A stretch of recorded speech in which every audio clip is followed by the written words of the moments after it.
Sometimes I wonder what the atmosphere was like sitting in Neville's 5-day original masterclass, originally given in 1948. What was it like to be a participant in this original masterclass with Neville? I have a vivid imagination, so I don't know if this is actually the way it went down, but in my mind's eye, I created as meeting behind the stage, so meeting backstage at the theater where he typically gave his lectures. And it's a group of his most dedicated students who are really invested in understanding the metaphysical principles as taught by Neville. They come to his lectures.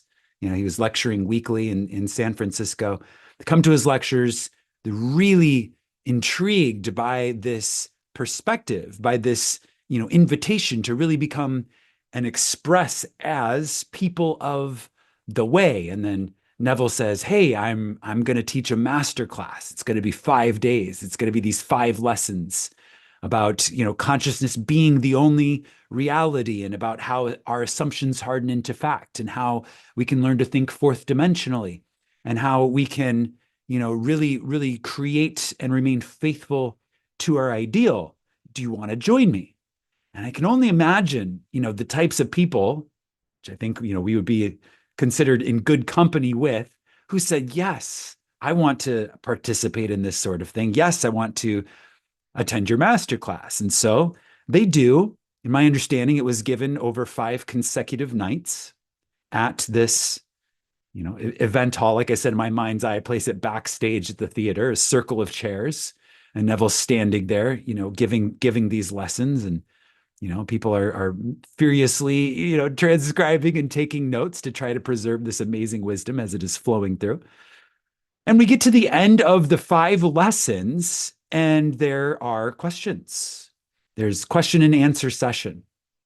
And, Neville is, having given this master class in the principles of metaphysical thinking. Now people are bringing their questions about, anything that had not been answered in the normal discourse, that has already taken place. They have the undivided attention of Neville, and they're like, "Hey, I want your opinion about how what we have learned over these past 5 lessons applies to whatever, the scenario is, whatever the situation is for the individual participant in this course." And we're so blessed sitting here where we are in the here and now, that the people who attended this Neville original masterclass also took the time to very carefully record and transcribe the question and answer session that took place with Neville at the conclusion of his 5-day masterclass. And it was included, this transcription was included with the transcription of the rest of the 5 lessons. And it is, of course, the subject matter for today's Sunday Mystery School. So we are going to get to kind of peer through time and listen in on that magical atmosphere, with Neville and the people who took this original course. And we're going to have the opportunity to really listen to their questions and also Neville's very revealing answers. And so as we kind of get into the Q&A session from Neville, which is, follows this 5-day masterclass, the perspective that I think is relevant to us as mystics really studying very deeply through the format of Sunday Mystery School, these teachings, the perspective is, both the questions themselves and also obviously Neville's answers, but also kind of putting it in context of, these are people who just sat through the training. They just sat through the 5-day training. And now these are the questions about application. And these are the things that are, in that atmosphere, the things that have really, come up. And, being a retreat host and a, workshop live event host myself, I understand that there's not just what is said in front of the room, but there's also a lot of side talk and side conversations. It's one of the reasons why people travel to events. It's not just to hear what the speaker has to say. It's really to get into the atmosphere of the event and to experience, the networking and the people around them, and share information and share insights, share resources, have conversations, develop the ideas, during the lunch breaks, during the dinner breaks, whatever it is, like really, really develop and take further. So again, in my vivid imagination about this original event that happened, 50 years ago, more than 50 years ago, what, 70 years ago now? I'm imagining, what were those conversations that were occurring, and then now the Q&A, which is recorded. These are the things that they really felt. Let's bring into that circle, that sacred circle of the participants, and let's hear from Neville about these things. Okay, so I think that kind of frames in context these questions, and it's not just lay people that are asking these questions. These are people who have now been trained in the metaphysical principles, and these are the burning questions that they had after 5 days of conversations with each other, 5 days of really marinating on the principles being taught, the content themselves, and 5 days of hearing from Neville. These are the things that really stood out to them as for their desires for clarification. Okay, so for today's lesson, we're going to go ahead and jump into that Q&A with Neville. Here at Sunday Mystery School, we're going to do the Q&A from Neville, and then whenever that is complete, we're going to do our own Q&A with members of the Sunday Mystery School community. So if you have a burning question, and I'm going to set this up in a way where you can submit the questions, whether you're a member of the mastermind or just watching on YouTube, or like whatever your relationship is to Sunday Mystery School. Even if you don't catch it live, if you only watch the replays, I'm going to set it up in a way where you can send in your questions and then we can answer them. So I'm kind of giving you a heads up about that now so that you can start to think about, what questions do I have about these metaphysical principles or the teachings or the application of the teachings that, I would really like to get some discussion on, that I would like more illumination on. And we're gonna do that. So go ahead and start to think on those things, maybe write them down. And then as we come towards the end of Neville's Q&A, we will provide a link for where you can submit those questions so that we can do a broadcast specifically about Sunday Mystery School community's questions about these ideas. Okay, so let's go ahead and get started with Neville's Q&A. This, as I said, took place at the end of the 5 lessons, and this is what the people were really asking for clarification on. Okay, so the first question that came through for this Q&A session has to do with the insignia that was really Neville's logo that he placed on all of his books. So he was a prolific author, as we all know, and published and sold his books at his events and through publishers and bookstores and everything else. And all of his books had a specific insignia on them that really represented the nature of his teachings.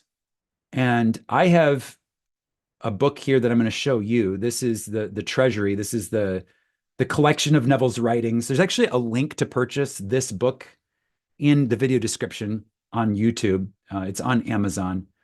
So if you want the same Treasury, you can, it's kind of a collection of all of his greatest books. But I've also, I want to point out that, yes, this book that I'm about to show you has the insignia, but I also have a friend who was consciously manifested, we'll say that, consciously manifested one of Neville's original books. So one of his first edition Neville's, first edition printing Neville's. And I was able to hold that book and look through it.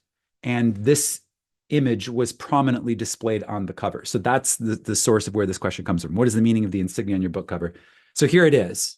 It is a tree that is a heart with an eye, and then all of the leaves and branches surrounding the insignia. And let me just confirm that you all can see that. Yep.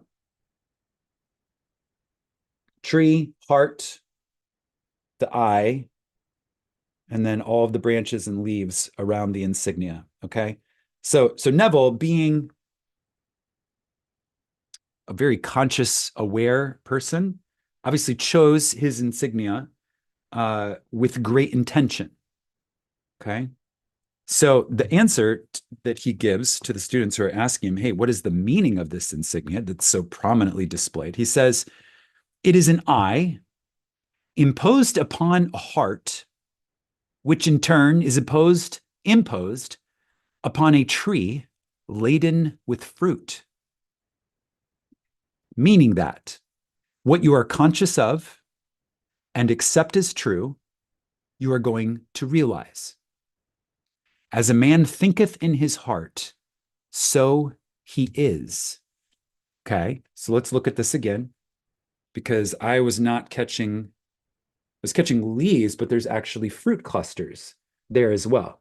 Okay, so so as we think in our heart, so as we see the world through our heart, so that's not just the mind, that's the state of being. Okay, so there's, we can evaluate perspectives on the world cognitively, using our intellect. And that our ability to do that does not necessarily directly translate to the state of being that we are in when we're viewing the world. But our heart is in a state.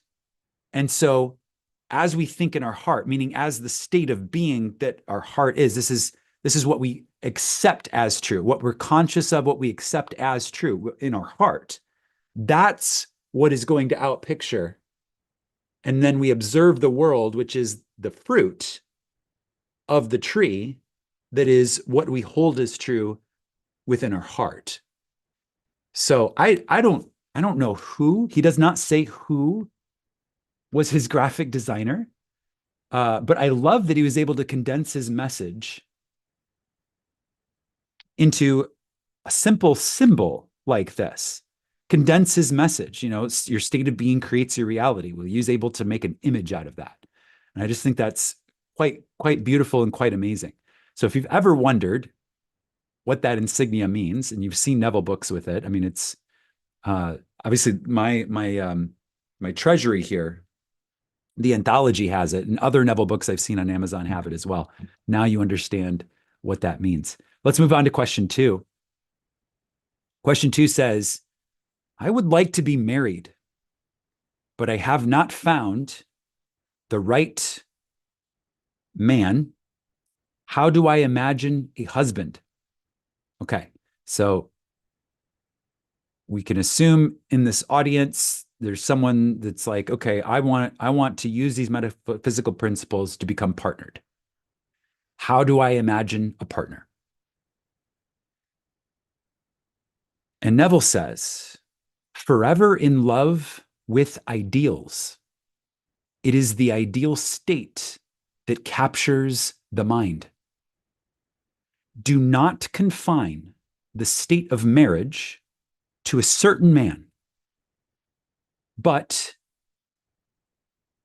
enter the state of a full, rich, and overflowing life. You desire to experience the joy of marriage or partnership.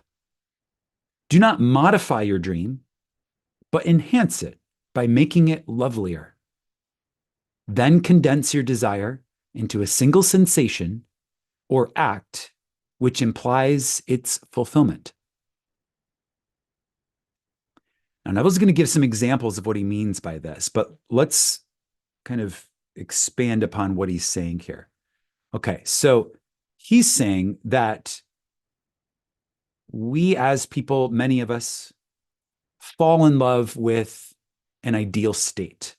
And for many of us, an ideal state includes partnership, being blissfully happy with a partner. And so this is why he says, don't confine the state to, I just want to be married to X person.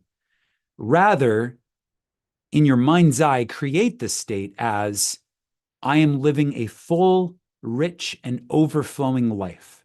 So make it a broad ideal.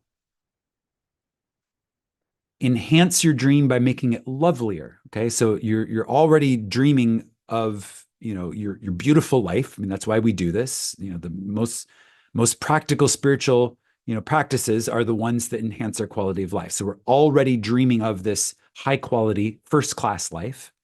Now enhance it by making it lovelier, by adding the feeling of a perfect. Condensing the desire into a single sensation or an act which implies its fulfillment. Okay, so how would I know that I'm happily partnered and that my life is rich and abundant and joyful and I feel so connected, I feel like I'm in a partnership and relationship with this other person who feels like my other half, and we're enjoying the richness and joy and abundance and love of life together. Like how would I take that and in alignment with what I've been taught by Neville, which is to visit the fourth dimension and arrange sensory impressions that imply the fulfillment of my desire into a single imaginal act. That's how we're taught to create. So how would I do that? What would be a way of doing that? Okay, so now Neville gives an example of what he feels would be a way of doing that. And we'll also talk about, we'll talk through this. Okay, so what Neville says, he says, in this Western world in particular, a woman wears a wedding ring on the third finger of her left hand. Specifically, the wedding ring implies partnership. Simply being a motherhood, does not necessarily imply partnership or marriage. Simply being intimate with another does not imply marriage, but a wedding ring does. Okay, so it's important to understand why he's saying this. Okay, so step one of manifesting anything is to know exactly what you want, exactly what you want. Okay, so you want a partner, but having a partner does not necessarily mean being married, a legal state of marriage, right? So it's like if you say you want a partner, get really specific. Do you literally want to be married to this partner, or do you just want a partner? Get really clear on it, and then you're going to arrange the sensory impressions to imply exactly what you want. And so Neville's giving an example that, simply, having a family does not imply that you're married. Married is a very specific state. Being intimate with a partner does not necessarily mean that you are married. Marriage is a very specific state. But a wedding ring generally does imply that you're actually married. You're in that specific state. So this is why he suggests feeling a wedding ring as being the sensory impression that would imply that you are in the state of marriage. So he's going to walk through an example of how to do this. So relax in a comfortable armchair or lay back on your back, induce a state akin to sleep, get into that sleepy, drowsy state where remember, we talked about this extensively in our last episode. So we're closing our eyes, which is dropping the overhead, the cognitive load of processing sensory input, where I wear noise canceling headphones, whether I'm playing anything in them or not, just to kind of make the world quiet. Again, dropping that overhead of sensory processing and freeing up all that energy to activate my imagination. Okay. So we assume the state akin to sleep. Then we assume the feeling of being married. Okay. The feeling. Okay. So the feeling is that one of fullness, of a happy partnership, of feeling, that you have this other who feels like the other half, and you're, doing life together. Right? It's like, I'm the king, here's the queen, or whatever, that arrangement is for you. Like being in that, we're ruling our shared domain together. This is like a union. It's a divine partnership. We're doing life together. We're, focused on each other's best interests. Like there's all of these feelings and emotions that you can cultivate as a mood. Okay, there's a mood associated with this. So you kind of catch that mood of being married, if that's your desire. Catch the mood of it. And then the sensory impression is feeling the wedding ring. So you touch the wedding ring in your imagination using your imaginal hands. Okay, you're in the mood. You've caught the mood of being happily partnered, happily married, specifically if you want to be married. You've caught the mood of it. And then the sensory impression is touching that ring finger in your imagination. Pull it off over the knuckle, turn it around over the finger. Keep the action going until in your imagination, the ring feels real. In Neville's words, he says, a distinctness and feeling of reality becomes so lost in feeling the ring on your finger that when you open your eyes, you will be surprised that it is not there. Okay. We're going to lean into this last sentence because there's very vast and deep wisdom here. Become so lost in your imagination, in your imaginal act, in feeling the ring on your finger, that when you open your eyes, you'll be surprised that it is not there. I am reminded in this moment of a Neville and Chill that I had with Shweta. And the Neville and Chill live stream with Shweta, she was talking about practical uses of imagination. And one of the things that we covered was how to use imagination to find lost objects. And she gave the example of losing her wallet while being out with friends at night and getting, back to her apartment and realizing the wallet's gone. And weeks going by with no indication that this wallet would ever be recovered on the outside. There's no evidence. Everybody told her, oh no, it's long gone. Somebody stole it. It's, gone for forever. And she's remaining faithful to the vision of having the wallet back. She travels to India and she gets this urge, this desire to meditate on the wallet while in India. And so she's, sitting in a quiet space, in her travels, and she gets, into this sleepy state akin to sleep, and she starts imagining the wallet. And what she says in this live stream, she says that in this particular meditation, the wallet became so tangible and so real in her imagination, she really felt that she could reach out and grab it and it would be physical. It would be an actual thing. Like she literally pulled it into being in her imagination. She summoned this wallet in her imagination. It felt so real that she could reach out and grab it. And right in that moment, her phone buzzes and it's a text message with an image. And she knows, she snaps out of, the wall. It's right there. She knows that somehow this text message is related to the wallet because there's no way, like the vibe was so clear and aligned. So she opens up the text message and it's a picture of her wallet. Some guy had found it and messaged her saying, hey, is this your wallet? In that moment, when she could feel the wallet in her imagination, in this meditation, it was so real. She really felt like she could reach out to the point where she'd be surprised when she opens surprise and it's not there. That's when the text message, this person who has the wallet is compelled in that moment.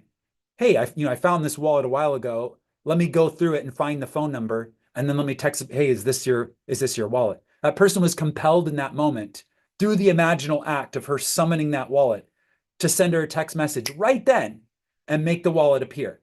Okay. So obviously she comes back from India and gets the wallet. Okay. So this is really teasing out the vast and deep wisdom, metaphysical wisdom of this statement.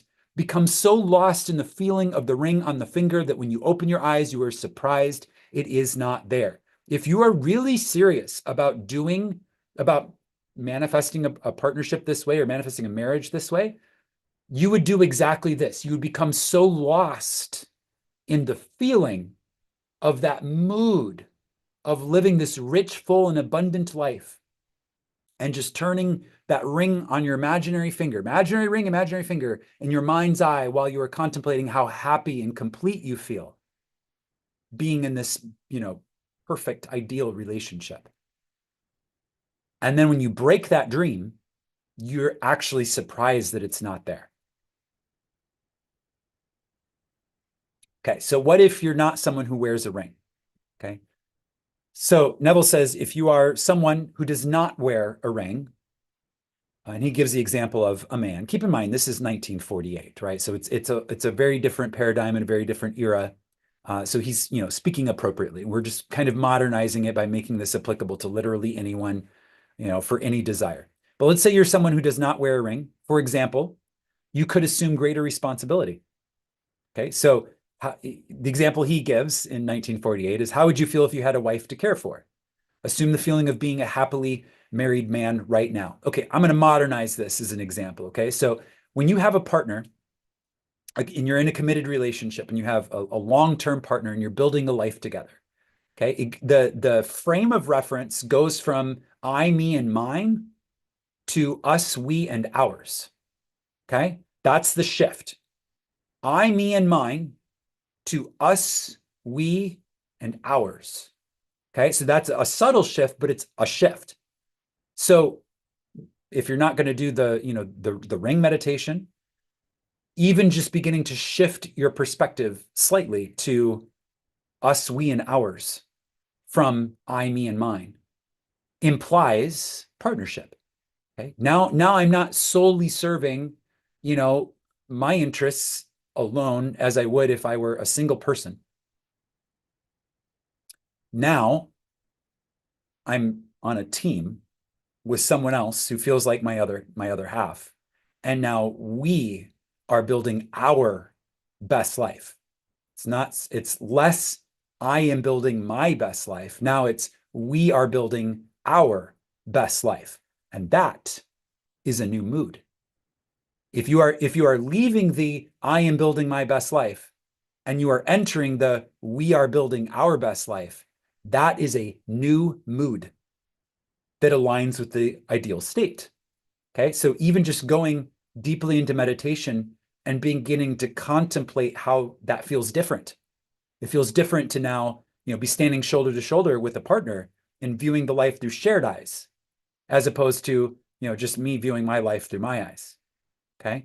I'm going to give a couple other examples because I know that, partner, like relationships, love, partnerships, marriage, that is one of the most compelling driving desires that makes people seek out metaphysics, is really this very deep desire to be connected to another being in this way. So we're going to give a couple more examples.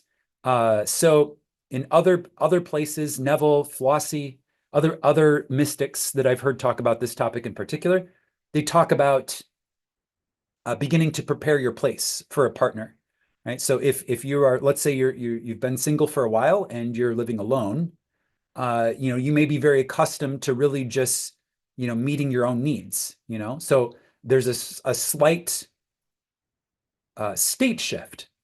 Again, going from I, me, and mine to we, us, and ours. There's a slight state shift where now you're thinking about the needs of another, right? So instead of just cooking for yourself, you'd be now cooking for two. Okay. So I'm not saying you would actually cook for two, but in your mind's eye, you would start to prepare yourself to begin to think that way. So an example of that would be just starting to note, like I've created my partner in my imagination, and so now I'm kind of keeping an eye out for recipes that feed two, just as an example. One that I've shared before is toothbrush, right? Like you walk into your bathroom and there's like your toothbrush. But if you're living with somebody and you're happily partnered with them, then that means there's two toothbrushes in the bathroom. Right? It's like a universal thing. Pretty much everybody brushes their teeth. Okay. So that's like a very common thing.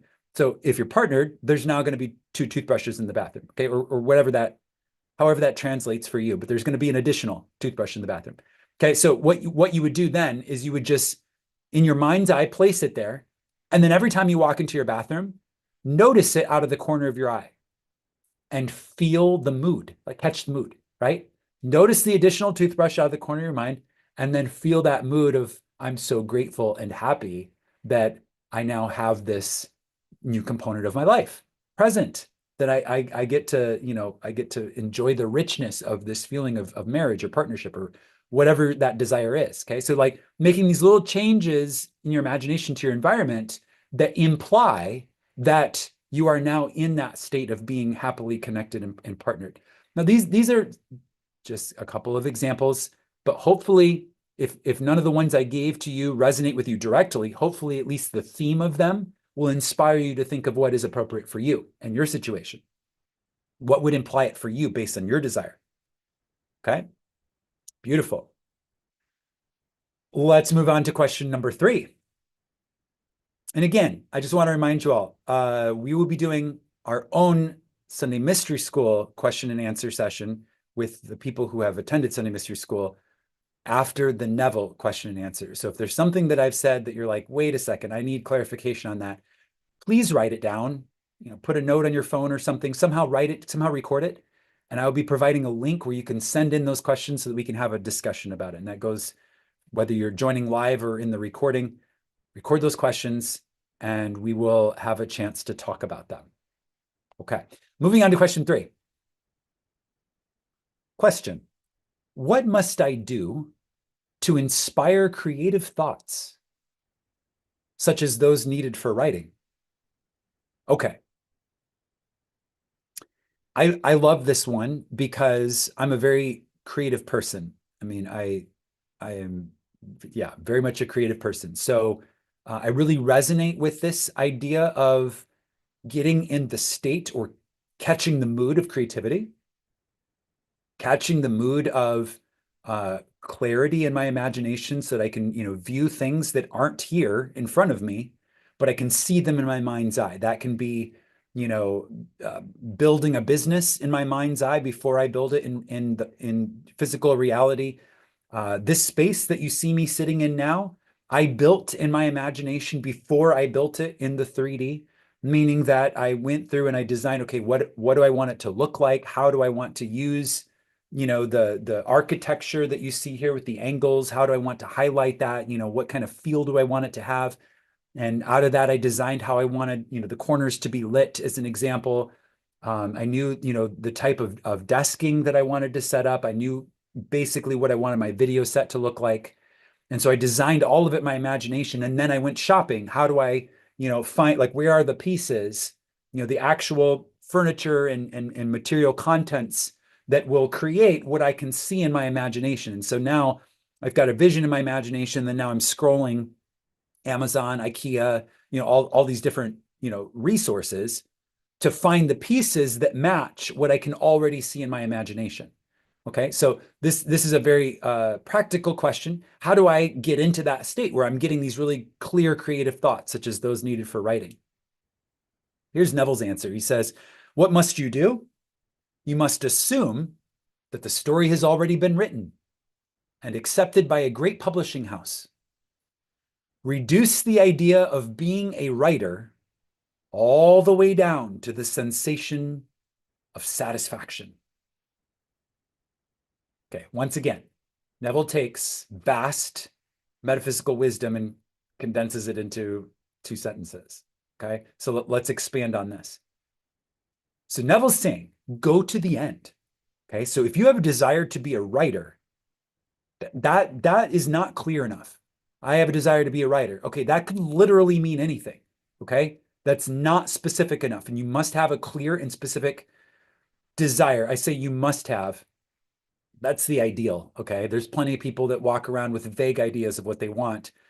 Our goal is not to be those people. Our goal is to be the people who have clearly defined desires and we know exactly what we want and what the end of it is. And then we quickly align ourselves to receive that end. That's the whole reason why we learn how to do this. Okay, so he says, go to the end. So you have a desire to be a writer. Well, what really is driving that desire?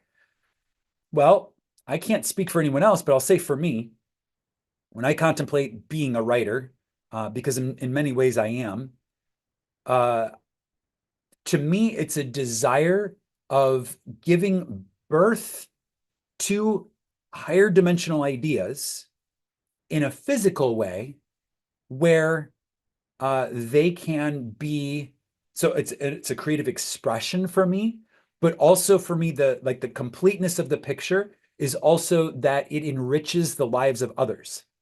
Okay, that's like the full picture. So it's like I take these higher dimensional metaphysical ideas and inspired concepts and whatever it is that I'm writing about. I'm bringing them through my conscious awareness and expressing them. That's why I call it giving birth. Okay, so I'm taking them and expressing them, giving birth. And then the completion of satisfaction of the desire is that other people who encounter what I write are lifted up in consciousness as a result of their interaction with what I've brought forth and given out. Their lives are enhanced and they're enriched. Okay, so the end state in my case would probably be reading reviews on Amazon of my book with people saying, I read this book and it dramatically inspired my awareness, lifted my consciousness. It has enriched my life. It's been a fantastic experience. I got so much out of it. It's a beautiful expression, right? So again, the end state for me, given that I can conceptualize my desire that way, my end state would be going and reading reviews. Now, we're living in the age of Amazon and digital everything. Neville was living in the age of, physical printed books and great publishing houses. Okay, so that's why he's saying, assume that your story has already been written and accepted by a great publishing house. Reduce the idea of being a writer to a sensation of satisfaction. Okay, so with being a writer, or really anything that you want to be, there's a desire. Okay, so there's something that you want. So reduce the idea to satisfaction. So reduce the idea to, okay, I have that. Okay, so if my desire is, to feel that I've given something valuable and a worthwhile contribution to civilization through my written word, the satisfaction of that would be the evidential confirmation that other people have received it the way that I intended it to be received. Reading reviews. Okay, but reading reviews is the sensory impression in my mind, in my imaginal act. The sensation of satisfaction is really I had a desire to give something of value. I did, and it has been received as valuable, right? So it's like the communication cycle has been completed. Now I feel satisfied. I've done that great work. I've done that thing that I set out to do. I'm now satisfied in my desire. I'm not left wanting, right? I'm now satisfied, okay? We're using the example of creative thoughts for writing, but this can really be anything, right? So I'm going to elaborate a little bit here. So let's say you're starting an online business, okay? Some sort of, e-commerce, and you are, how do you inspire the creative thoughts to get the right ideas to set up your business for success? And so Neville is saying, well, whatever your idea is about this online business and e-commerce and success, condense it to a sensation of satisfaction. So what would the feeling be like if you were successful in your endeavor? What would the feeling be like? Because we're catching a mood. What would the feeling be like? So maybe I'm just going to give a couple examples that are coming to me in stream of consciousness. So, you go out and you meet new people, and the ubiquitous question is, so what do you do? What is your expression in life? What do you do? Okay. And some people answer with career, some people answer with passion, whatever it is. In this imaginal act, you could imagine that you were meeting someone, new for the first time, and they ask you, so what do you do? And you would say, oh, I have an online business. And you would tell them, I started doing such and such, and it's been great. It's been very well received, and I've been blessed and fortunate to be successful in it. And so in that imaginal act, where in your imagination, where you're speaking to this person and telling them about your business, you're feeling this sensation of satisfaction because you have arrived at the level where the business is up and operating and it's already successful and being well received. And now you're just telling the story about it. Okay. So you've taken the desire of being successful and condensed it to a sensation of satisfaction and a mood of being successful. Okay. A sensation of satisfaction also implies that you're proud of the business in this case. So that's why you're telling someone about it, because you're proud of it. You're proud of what you've done, what you've given, what you have to offer in the world. And so now you're telling the story from that state of being proud of what you do. Okay, so that's, again, satisfying that desire, both in your mind's eye with the imaginal act with sensory impressions in the scene that I described, and then also a sensation of satisfaction. Neville gives a couple other ideas here. He says, you could also repeat the phrase, and it's not just repeating the phrase, right? It's again, the phrase is evidence of the mood. Okay, so isn't it wonderful? Okay, that's not something we just say, oh, isn't it wonderful? It's you cultivate the mood. Isn't it wonderful? So for me, I think of a childlike wonderment when seeing, let's say, a house all lit up for Christmas. You know, some people go like crazy with their Christmas decorations, and then you just like see the look of wonderment on a child's face, like this is the most wonderful thing ever. Right. So it's like that's the mood. Like, isn't it wonderful? Like, this is amazing in this beautiful wonderment type way.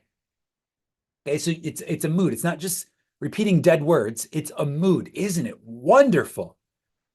Another example would be thank you, thank you, thank you, over and over again until you feel successful. So again, cultivating the mood through feeling gratitude and also feeling that you're being congratulated. Thank you. Thank you. Thank you. That's one way to interpret that. It's also the thank you for the blessings, Father, consciousness, all that I am, that I get to experience my life. Thank you. So it's thank you or thank you. It could be either one. It could be thanking another physical human being for congratulating you on your success, or it can be thanking all that we are, just out of pure sheer gratitude for being blessed and fortunate and able to live our dreams the way that we are. Or it can be a mixture of both. The idea, however you're conceptualizing it in your mind, the idea is that you're feeling satisfaction, you're catching that mood. Okay, that's the key idea here. There are unnumbered ways of implying success, but the key idea here is to always go to the end. Your acceptance of the end wills its fulfillment.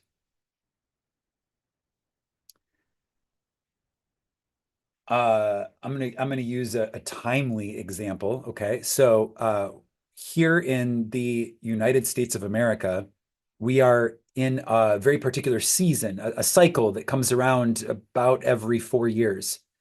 And there's a lot of noise, and if you're living here, you know what I'm talking about. Okay, so from an imaginal perspective, for me, the end is a new sense of oneness among the American people, a new sense of camaraderie, of like brother sisterhood, like we're all one human family, and like yes, we have different opinions and different perspectives, but we're like working. The one thing that unites all of us is a desire to give our children the best possible life. So, even though we have different ideas about how to go about that, at least in our desire, we're one, right? We're like, we share that we want the best, like at the very core human nature, we really want to be living rich and fulfilling lives, and we want our children to have the greatest of opportunities. Okay, so if you get rid of everything else, that's the one thing, that's the one desire that unites all people. Okay, so there's like this again, we're in the middle of this cycle. It's a couple days away, kind of the crescendo of the cycle. And so in my mind's eye, I'm holding the vision of regardless of what happens, I'm accepting the end of a new sense of, like I said, brotherhood, sisterhood. We're all one family. We all want really the same thing, even though we have different opinions about how to get there. We all want the same destination. We're all headed in the same direction to the same destination. Like, we can work this out.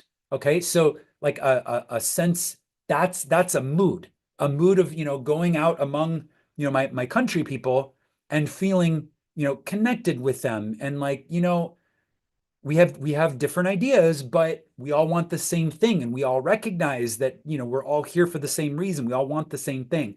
Like, there's a sense of connection and integrity and oneness. And so in my imaginal acts about this thing that's happening, that's the end that I'm choosing to accept, knowing that it wills the fulfillment by whatever means are good. Right. So it's like I don't have to really focus on a specific outcome. Okay. That's not my job. My job is to determine the end.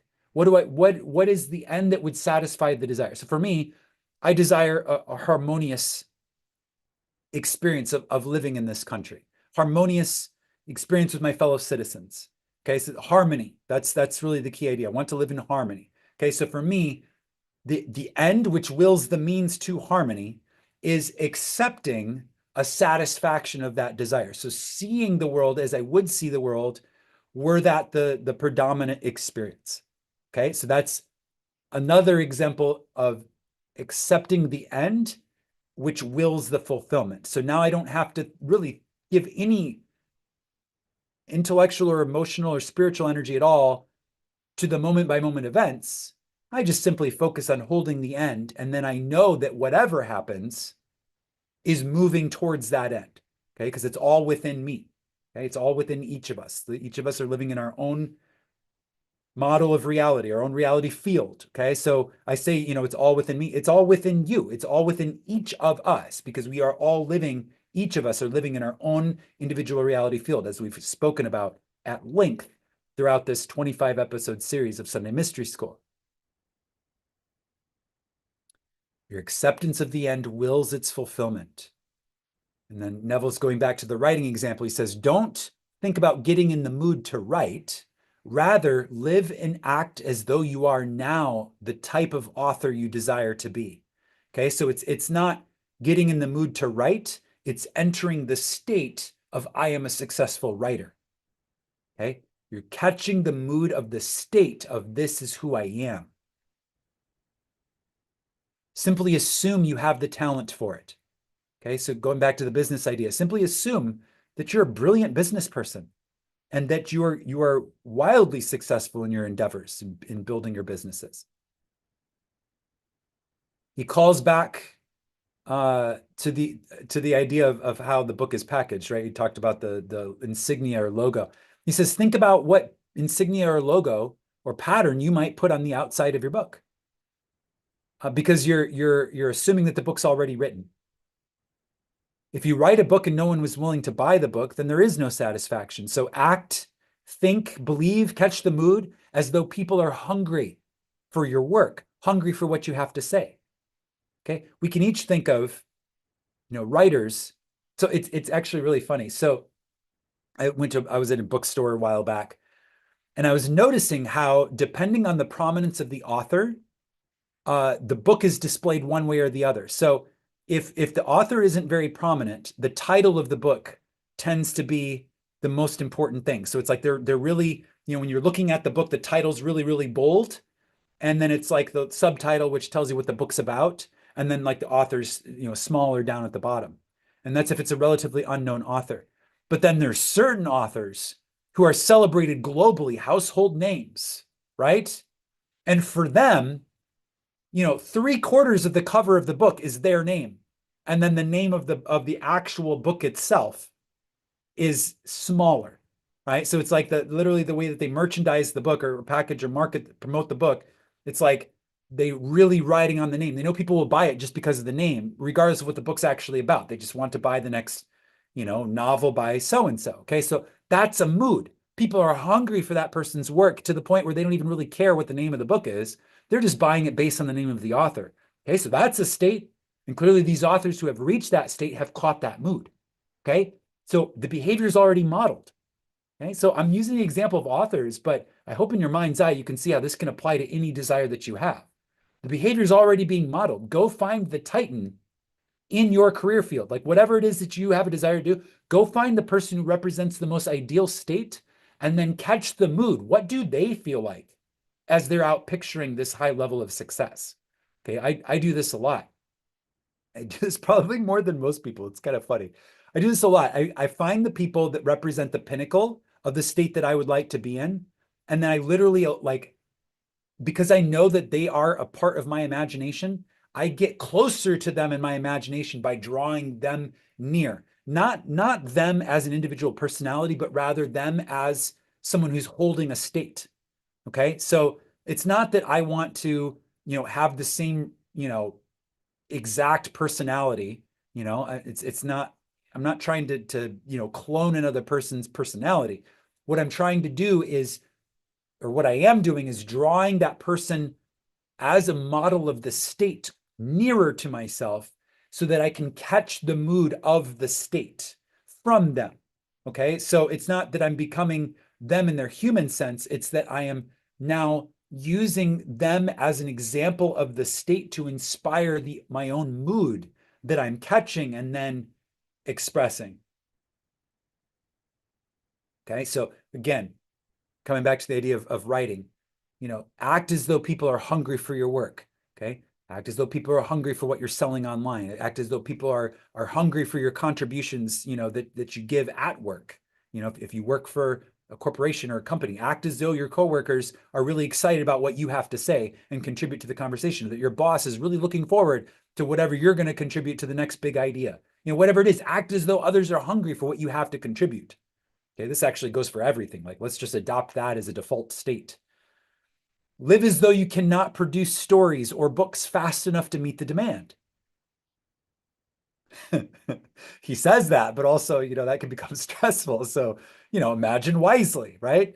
Imagine, that the hunger's there, and, they want the stories in books as fast as you can produce them. But also, if this is what you want, this is what I want. I'm also living a very chill and stress-free life, right? So I'm doing it on my terms. Like I'm completely free to write as many books or as few books as I want, but I know that the hunger is definitely there. Okay. So that's also a very distinct mood. Okay. Persist in this assumption, and all that is necessary to achieve your goal will quickly burst into bloom, and you will express it. Okay? Coming back to that image on the front of his books, you enter the state in your heart, burst into bloom and bear fruit on the tree of your reality. Remember, that eye is looking around at all the branches of the tree and that insignia on the front of his books. All right, so you're going to see the fruit of the state that your heart is in. Okay.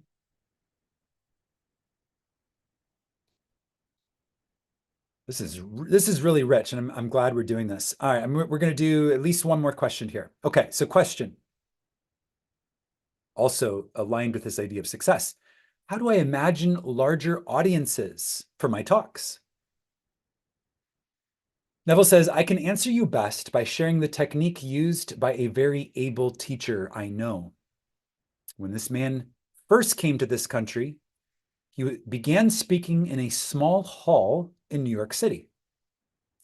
Although only 50 or 60 people attended his Sunday morning meeting, and they sat in front, this teacher would stand at the podium and imagine in his mind's eye a vast audience.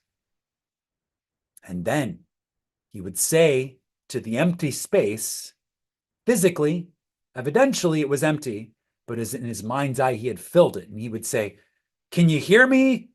Way in the back, can you hear me? Right? So you'd speak as though the hall was full. You would assume the hall was full. Can you hear me in the back? Today, Neville says, this man is speaking in Carnegie Hall in New York City to approximately 2,500 people every Sunday morning and Wednesday evening. He wanted to speak to crowds. He was not modest. He did not try to fool himself, but built a crowd in his own consciousness, and crowds come. Stand before a large audience. Address this audience in your imagination. Feel that you are on that stage, and your feeling will provide the means. Okay, so this gets a little bit esoteric, but I feel it is useful to kind of take this the esoteric description here in this moment. Okay, so the state of being that we enter into becomes our understanding. Okay, so remember, going back to the many episodes of Sunday Mystery School that we've talked about this. Wherever the sole of thy foot shall tread, that I have given unto you. Wherever the sole your foot shall tread, that I have given unto you. Okay, so the sole of your foot represents where you stand. Okay, and in our English language, we have a word for this. It's called understanding. Okay, so what are we standing under? Okay, so when you're dealing with like a legal scenario and you are asked, do you understand? When you say and again, like a Black's Law dictionary type scenario, when you say, In a legal scenario, yes, I understand. You are saying that you are standing under the authority of whatever has been said. Okay, so they're reading off, whatever they're reading. Do you understand? Yes, I understand. I'm now standing under whatever this is that you have just spoken. So basically, I'm now allowing someone outside of me who I'm now giving authorship because I'm calling them an authority, authority, right? I'm giving them the authorship. They're writing something and placing it over me, and I'm choosing to stand under it. So I'm saying, yes, I understand. Okay. I've also heard people who are a little bit cheeky say in those scenarios, I comprehend the words coming out of your mouth, but I do not agree to stand under them. Okay. So that's like, yes, your communication is clear, but I'm not going to allow you to write that as an author over my state of being. Okay. Now that kind of goes in a little bit of a rabbit trail, but I'm making a point here. Okay. So standing under, whatever we stand under. Okay. So when we're the author of our own lives and we're crafting a state that we are in, okay, that state becomes something that we stand under. Okay. So I'm in the understanding that I am the man, the woman, the human, the being that I desire to be. That becomes an understanding and it becomes part of my state. Okay. So in this case, and this is where it gets a little esoteric and a little metaphysical. In that scenario, if I have truly accepted it in my heart to where it has become my understanding, it literally becomes part of my crown chakra. Okay, my crown. In my energy centers, like I said, this gets a little esoteric. We're not going to go too much into it, but just understand. See? Understand that whatever you're standing under shows up in your crown. Okay? Now, when you are out and about in the world and you are interacting with other people, when you are just getting an impression from someone, so meaning it's you walk past someone and you glance over at them and you just get an energetic imprint, okay? Assuming that your antenna is clean, meaning you are not projecting, okay? Which some of us project sometimes. But let's say that you've done a lot of work to where you really own your own stuff and you're very clear. Your antenna is very clean, okay? And now you're walking past someone, you just happen to glance over and get an energetic impression from them that's not a projection. You're getting an energetic impression from them, okay? What you're getting from them is what they have programmed into their crown, okay? So you will see that person in the state that they are standing under. You will see that person in the state that is in their crown. Okay.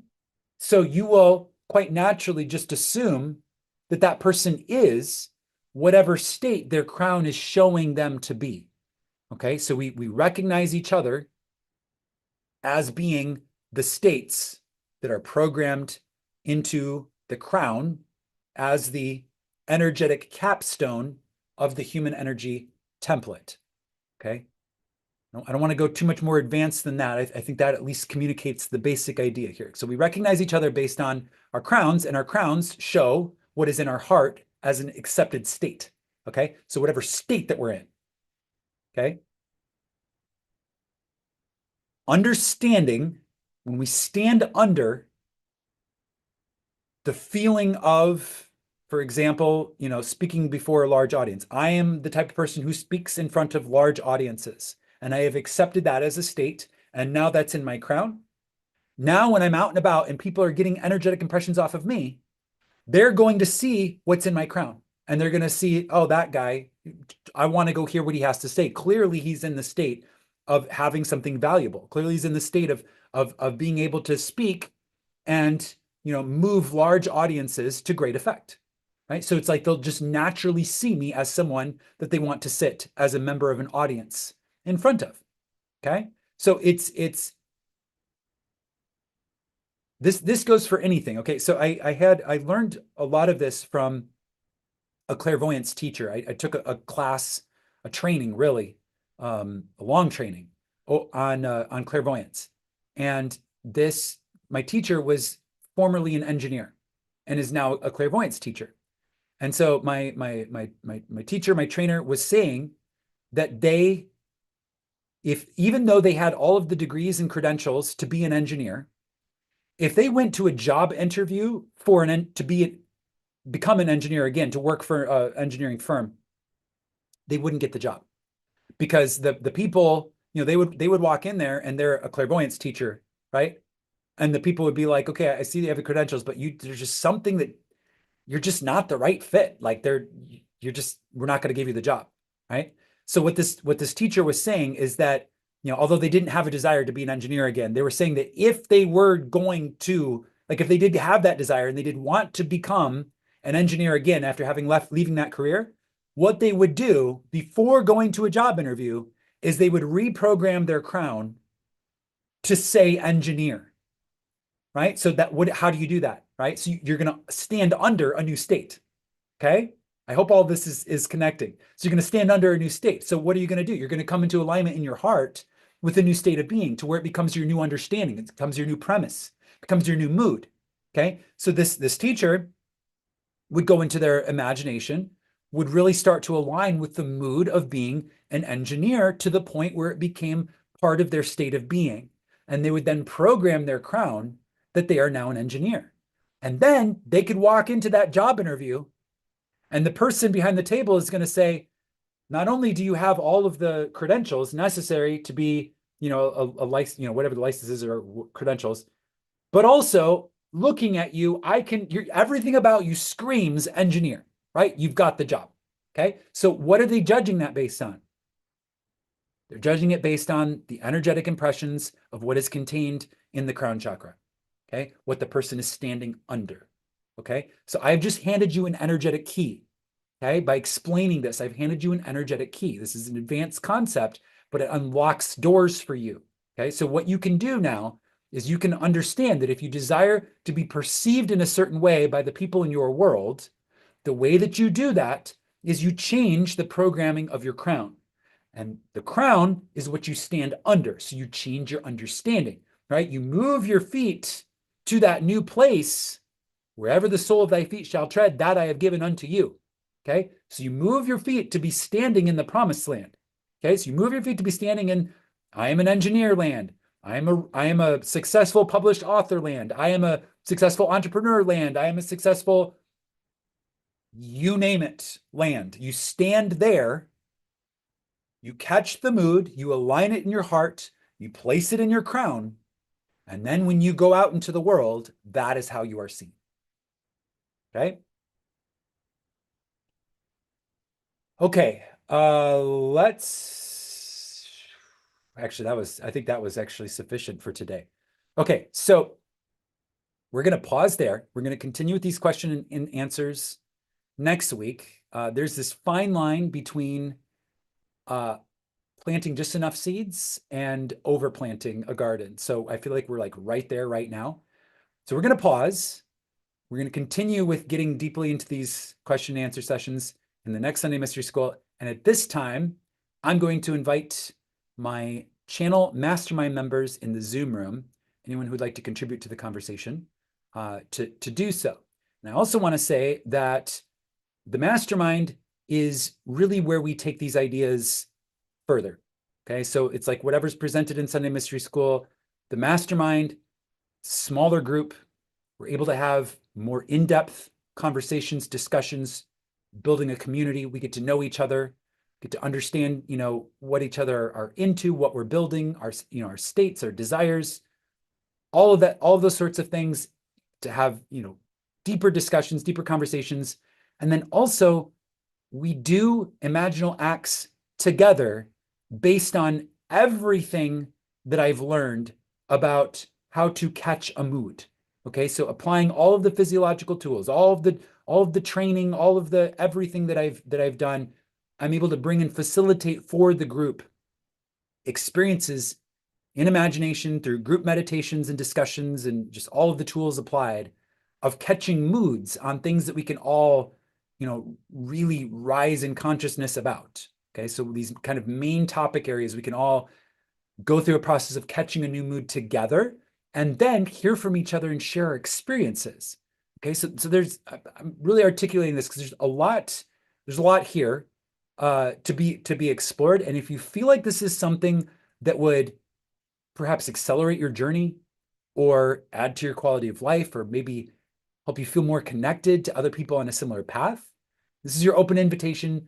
Join the channel mastermind. It's very simple to do. You just click the join button next to where it says my channel name, and you want to click tier 3 for the mastermind. And that gives you access to everything that we've done so far and ongoing Zoom meetings and guided meditations and mastermind sessions going forward. Okay, so I just wanted to like very clearly explain what goes on in those spaces. And now I will open it up to those who are with us now. We have Orlena. Hi, Orlena. Go ahead. Hi. Yeah. So I have a question. Yes. So you mentioned, changing your crown. Yes. So I want to ask, like, how do you do that? Do you do that by doing sats? I just want to be clear, you know? Yes. So some of it, okay, so you're really catching the mood, right? Yeah. And then you're becoming aware of putting it in your crown. It's really for me, it's just an additional understanding of how the whole energy template works. Okay. So actively placing it there. So the first step is to get really clear on the state. Okay. Okay. And then really catch the mood, really enter into it, really, again, the heart being the center. So that's heart coherence that we do Okay. extend mastermind, right? Really get in the heart. Right. What I've been doing very specifically, and we're going to do this in the mastermind sessions coming up as well, is Mm-hmm. I take whatever I feel like I've moved in that meditation, I take it and I form it into a little jewel in Okay. my mind's eye, and then I place it in my crown. Okay. I place that new feeling, that new mood, or that new understanding, right? Mm-hmm. Yeah. I place it in my crown as an imaginal act, Okay. and I feel it there. So yeah, So it's not necessarily sats per se to where you are, going to sleep. It's just a whole new thing. It's where you are just placing it and changing the mood of. I would do it in sets. I would do it in Okay. sets, to be clear. Yeah, I would do it in sets. So it's because sats is about aligning with the new state, right? Getting Right. really clear and then experiencing in imagination what you would experience, right? So Mm-hmm. that's getting into the state. And then Okay. I think for me, it's something that just happens naturally anyways, but to really add intention behind it, for me, I now take that state and I place it in my crown. Okay. It's Okay. like the final step of sats, I would say. Right. Right. Okay. Or prayer. Thank you so much. Great question, Orlena. Okay, any other questions or comments from the Zoom room? Hi, Andrea. You are muted. There we go. Go ahead. Greetings. Hi. I just have a couple of testimonies, really. I'm really loving this, of course. And my first one is that I have a spiritual teacher who pastors a church in LA. It's called Up Church, Understanding Principles. And the mantle was passed to her from Reverend Della Reese, if any of you remember who she is, touched by the angels and singer and everything. So she was originally the pastor. And my spiritual teacher was telling me that they would hold like Bible studies at Della Reese's home, but her bedroom was like the place where they'd gather. And she wanted a husband. And so in her bedroom, she put another bed. So she had like twin beds, like old school 1950s. And she would tell people, you may not sit on that bed. That's my future husband's bed. And so Nice. they always just like didn't go to that side of the room. And she did get another husband, and that was his bed.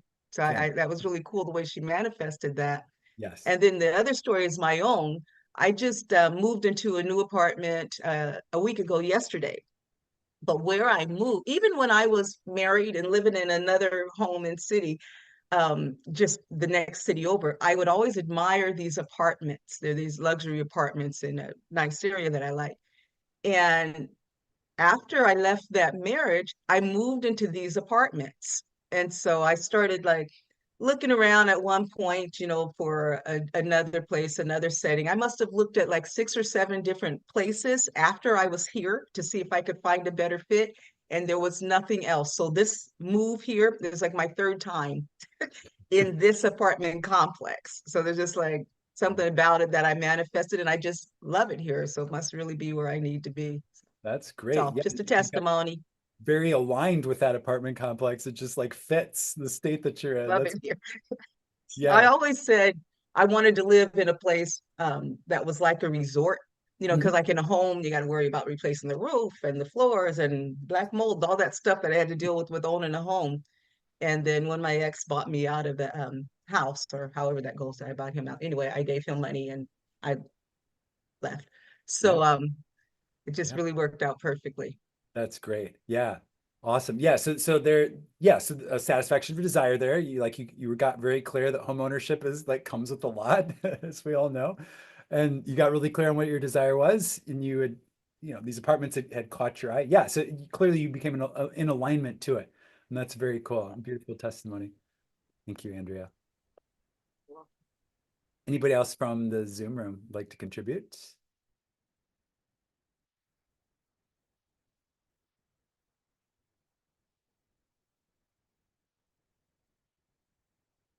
Okay.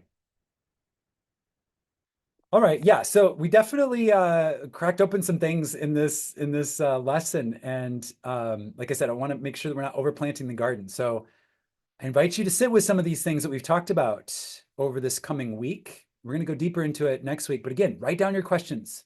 I'm going to put together, I think it'll be a Google form where you can submit your questions just so we can have them all in one place. I'll get that link posted in various places so you have an opportunity to really contribute and get whatever is you're present to that you'd like to have discussed. Get that out so we can have a good conversation about it. Very much looking forward to that.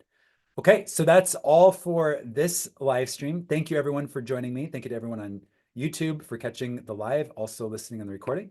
And until next time, my friends, until next week, imagine wisely, everyone. And I will see you all in the next.